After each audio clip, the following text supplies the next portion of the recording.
This is Michael Ostrolenk, the National Director of Stop U.S.-Korea NAFTA, a project of fair and free trade. I'm on the phone with Lori Wallach. She's Director of Public Citizens Global Trade Watch. Good morning, Lori. Good morning. How are you today? Oh, good at the moment, but we'll be much better if we're able to stop this dangerous trade agreement. And exactly what we're talking about today. There are three broad categories of issues that I'd like to cover with you. That would be of concern for our listening audience, which would be mostly conservatives, libertarians, and constitutionalists who are members of our coalition effort. One of the areas is job loss. A second one would be sovereignty. And a third would be North Korea. Why don't we start with the job loss and what this trade agreement would actually do to U.S. jobs?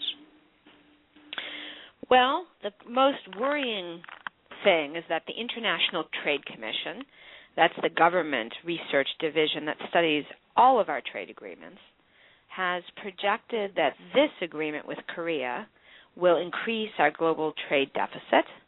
And obviously, when we are importing more than we're exporting, we're losing U.S. jobs. The Economic Policy Institute did an analysis using those ITC numbers and projects 159,000 additional U.S. jobs lost. The ITC finds in 9 important strategic U.S. manufacturing sectors we will have an increased trade deficit. That includes ferrous metals, textiles, high-end electronics, automobiles, auto parts, transportation equipment, among others. It also includes one of our most strategic and national security sensitive sectors called industrial textiles, which is things like Kevlar and high-tech patented textiles that are used in defense and construction. Korea is a head-to-head competitor. They're our only competitor in the world. In 43 different products, Korea would immediately get duty-free access into the U.S., but the U.S. would face more Korean tariffs for 10 years in response. Now, how are U.S. businesses that would be affected by this agreement responding, as well as their workers? In a lot of these sectors, there is very strong opposition. The problem with this agreement is basically it replicates almost word for word the same kind of lopsided trade deficit, increasing industrial-based gutting provisions of NAFTA, the North American Free Trade Agreement. There are a lot of businesses that thought NAFTA was going to be a good deal, but now that we've lived with it for over 15 years, we've seen a huge trade deficit and an enormous job loss, and we've seen 43,000 manufacturing companies go. That's 43,000 small business owners and their executives and all of the jobs they support in their communities gone. And as a result, a lot of small and independent businesses are very skeptical about the Korea agreement, in no small part because in the past this International Trade Commission has been very optimistic about trade agreements. It said that NAFTA would reduce the trade deficit the U.S. had. Instead, NAFTA's trade deficit has exploded, almost $100 billion. And as a result of that underprediction, when the ITC says in the case of the Korea NAFTA that it will increase the trade deficit, you got a serious problem. And that's why you have a lot of small business associations, a lot of different sectors like textiles, and a lot of all the unions that represent workers in those sectors all trying very hard to stop this dangerous agreement. Yeah, speaking of strange bedfellows, I understand that Donald Trump came out yesterday on Morning Joe against the trade deal as well. You know, it's such a bad deal that the range of people, from big business guys like Donald Trump to libertarian leaders like Ron Paul to paleo-conservatives like the Buchanans or, for instance, like Congressman Walter Jones in Congress, a lot of folks have started to look at the difference between the theory and the promise of free trade in comparison to what these agreements are, which would leave the theorists of free trade rolling in their graves. Adam Smith crying to see this called free trade. Right. I was going to say it's free trade, I think, is a misnomer. It's more like managed trade for the benefit of a select number of large corporations that are transnational in their orientation. So how can the Obama administration support a trade agreement that would potentially lose 159,000 jobs in the middle of the worst recession/depression that we've had since the Great Depression? That's the $64,000 question. And moreover, there's real gallows humor amongst Democratic political strategists who basically just look at this and cry into their beer and say, well, White House must have a different strategy about how they're going to reelect that guy that doesn't involve Ohio, Pennsylvania, Indiana, Wisconsin, Michigan, because the polling shows Americans have got very clearly what these agreements, these managed trade, NAFTA-style deals mean for them.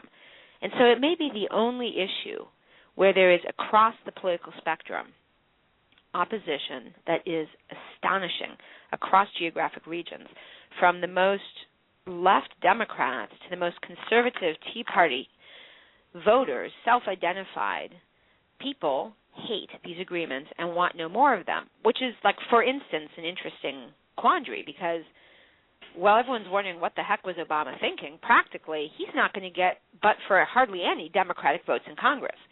So he's going to have all of these new members of Congress, the conservative Tea Party people, he's going to rely on them to walk the plank, to get sideways with all of America, to pass him an agreement that his own party and most Americans oppose.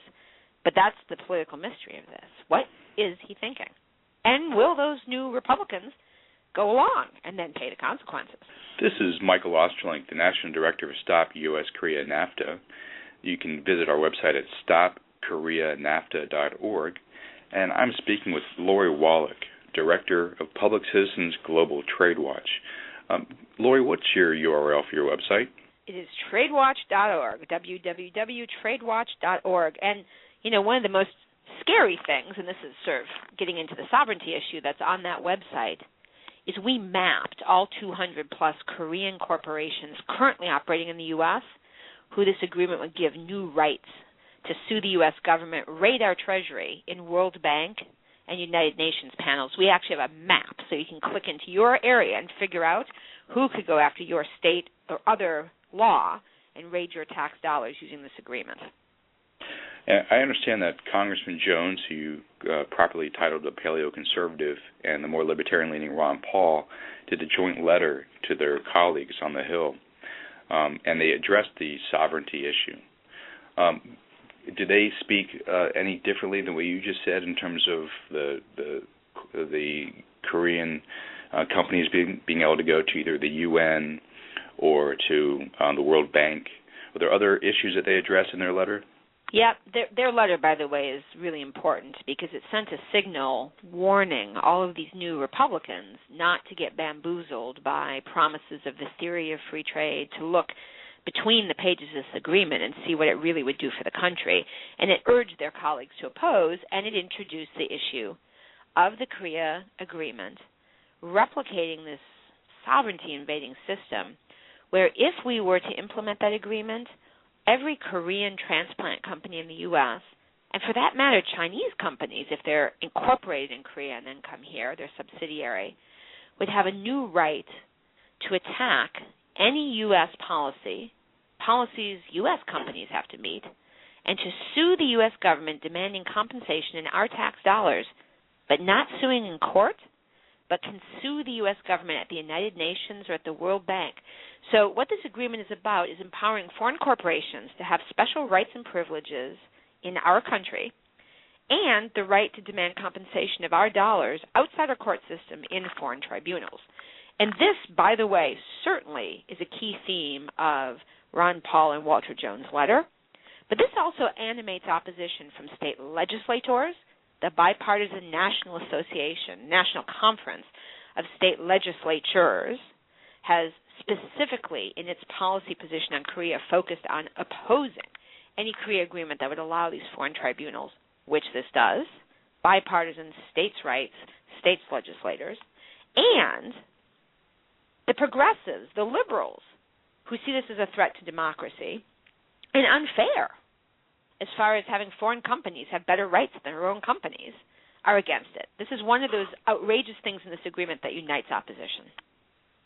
Right. So not only does it seemingly violate the U.S. Constitution, since it gives the authority to international bodies, but it violates the concept of federalism, where states can enact different sets of laws and be experiments, which is obviously quite disturbing. It would seem to me that this is also a 10th Amendment issue, and I can see why the states should be very concerned as well. Well, and there's a horrible record, just briefly, under NAFTA, because NAFTA has these same outrageous tribunals. And again, if you go to our website, tradewatch.org, you can see the whole list of these cases. And state laws have gotten attacked time and time again. Massachusetts, California, Mississippi. The Mississippi court system got attacked as being a foreign investor violation at the World Bank. Wow. Can more information be found on your website specific to the sovereignty issues? If you go to TradeWatch, you can go into the Korea FTA, go to the map that explains where all these corporations are, and in that page you can get an explanation of exactly how this works and a link to the list of NAFTA cases. Because, it seems too crazy to be true until you look at the 80 NAFTA cases that have exactly happened, where our domestic state and federal laws have been attacked in foreign tribunals. And now the thought we'd replicate that after all this record of that problem. Wow.